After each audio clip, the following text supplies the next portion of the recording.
सुबह की धूप ने आरव पैलेस की कांच की खिड़कियों को सोने जैसा चमका दिया था।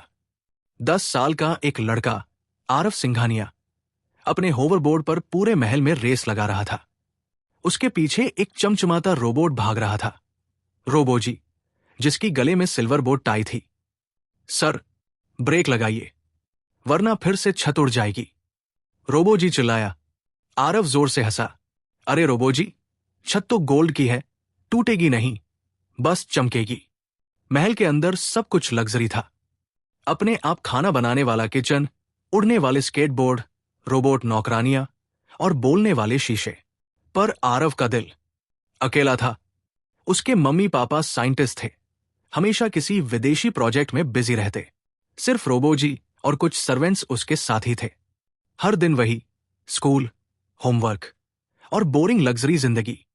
आरव ने खिड़की से बाहर देखा और धीरे से कहा, सब कुछ है मेरे पास, बस मजा नहीं है। एक शाम, जब हवा महल के गलियारों में गुनगुना रही थी, आरव ने अपने पापा की पुरानी लैब का दरवाजा खोला। लैब में धूल जमी थी, शेल्फ पर पुराने गैजेट्स और नोट्स रखे थे। अचानक दीवार के नीचे एक छोटी सी मेटल बटन चमकी। आरव ने उत्सुकता से दबाया। क्लिक, दीवार खुली और एक सीक्रेट एलिवेटर सामने था। सर, ये तो डेंजरस लग रहा है, रोबोजी बोला। आरव मुस्कुराया। डेंजर नहीं, एडवेंचर लग रहा है। एलिवेटर नीचे गिरता गया। लाइट्स झिलमिला रही थी और जब रुका, सामने एक चमचमाता शहर था। छोटी छोटी इमारतें, ग्लो करती सड़कें, चलती हुई गाड़ियां, लेकिन सब कुछ खिलौनों से बना था। आरव ने आश्चर्य से कहा, यह कैसी जगह है? तभी एक टेडी सोल्जर उसके पास आया। सैल्यूट करते हुए बोला, वेलकम प्रिंस आरव, हम आपका इंतजार कर रहे थे। फिर अचानक एक होलोग्राम जल उठा। वो उसके पापा थे। आरव, अगर तुम ये देख रहे हो तो तुमने मेरा रहस्य खोज लिया है, टॉय सिटी। मैंने इसे इसलिए बनाया था ताकि हर बच्चे के सपने जिंदा रहें।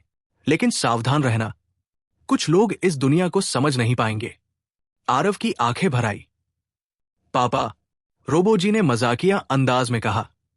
सर, आपके पापा भी पूरी फिल्मी स्टाइल में साइंटिस्ट थे।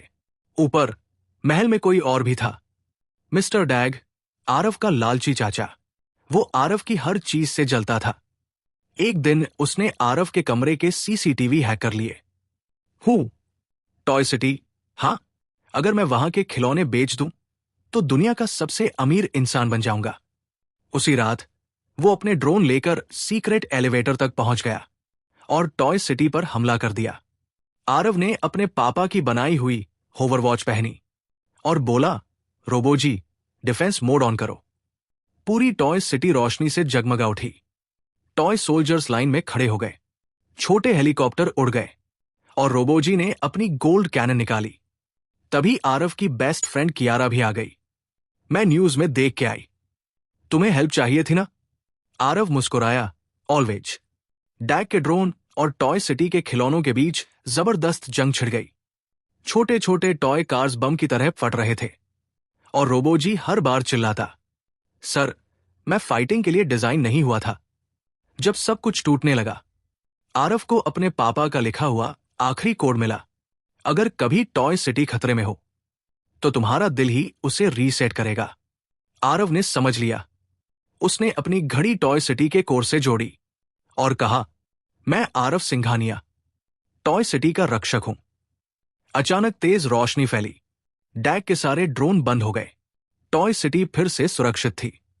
अगली सुबह टॉय सिटी फिर से पहले जैसी थी। टेडी सोल्जर ने सैल्यूट किया। थैंक यू प्रिंस आरव, आपने हमारी दुनिया बचा ली। आरव मुस्कुराया।